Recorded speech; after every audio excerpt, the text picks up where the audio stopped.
सांगली महाराष्ट्राची वैभवशाली परंपरा आणि गौरवशाली वारसा पुढे नेण्यासाठी सांगली जिल्ह्याचेही योगदान राहील, यासाठी पालकमंत्री म्हणून सर्वतोपरी प्रयत्न करू, अशी ग्वाही राज्याचे उच्च व तंत्रशिक्षण संसदीय कार्यमंत्री तथा जिल्ह्याचे पालकमंत्री चंद्रकांत पाटील यांनी दिले। महाराष्ट्र दिनाच्या 66व्या स्थापना दिनानिमित्त आयोजित मुख्य शासकीय ध्वजारोहण कार्यक्रमात दिलेल्या शुभेच्छा संदेशात ते बोलत होते। पोलीस परेड ग्राउंड विश्रामबाग येथे आयोजित या कार्यक्रमास खासदार विशाल पाटील, जिल्हाधिकारी अशोक काकडे, जिल्हा परिषद मुख्य कार्यकारी अधिकारी तृप्ती धोडमिसे, प्रभारी पोलीस अधीक्षक रितू खोकर, सांगली मिरज कुपवाड महानगरपालिका आयुक्त सत्यम गांधी, पद्मश्री डॉक्टर विजयकुमार शहा यांच्यासह अनेक मान्यवर पदाधिकारी, शासकीय अधिकारी, कर्मचारी, नागरिक मोठ्या संख्येने उपस्थित होते। संयुक्त महाराष्ट्राच्या निर्मितीसाठी अनेकांनी योगदान आणि बलिदान दिले। समाज सुधारकांचे अविरत कष्ट, थोर स्वातंत्र्य सेनानींचा त्याग यासह महाराष्ट्राला घडविण्यासाठी अनेक हात पुढे आले। त्यांचे कष्ट व त्याग महाराष्ट्र कधी विसरणार नाही।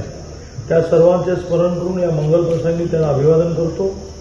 उपस्थित थोर स्वातंत्र्य सेनानी, स्वातंत्र्य सैनिक तसेच आपण सर्वांना महाराष्ट्र दिनाच्या मनापासून शुभेच्छा देतो। महाराष्ट्राची वैभवशाली परंपरा आणि गौरवशाली वारसा पुढे नेण्यासाठी सांगली जिल्ह्याचे योगदान राहील, यासाठी पालकमंत्री म्हणून माझे सर्वतोपरी प्रयत्न राहतील अशी ग्वाही मी या निमित्ताने देतो।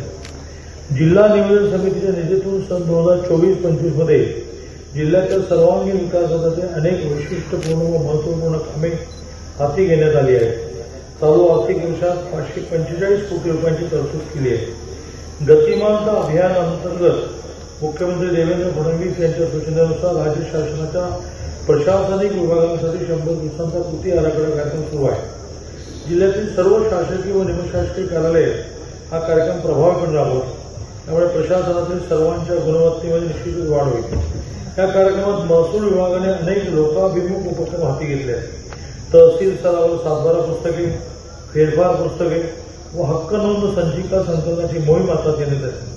यामध्ये 5435 712ची पुस्तके, 2268 फेरफार पुस्तके, 3,22,785 हक्क नोंद संचिका तलाठी कार्यालयातून तहसीलदारांच्या अभिलेखात जमा करण्यात आल्या।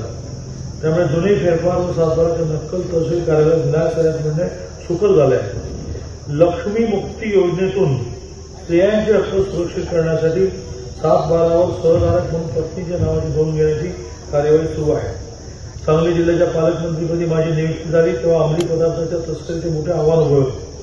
अंमली पदार्थ विरोधी टास्क फोर्सच्या माध्यमातून सर्वांनी एकजुटीने काम केले, त्यामुळे गेल्या 3 महिन्यात अंमली पदार्थ विरोधी एकूण 41 गुन्हे दाखल झाले। त्यामध्ये 62 आरोपींना अटक करून जवळपास 30 कोटी रुपयांचा मुद्देमाल पकडण्यात यश आले।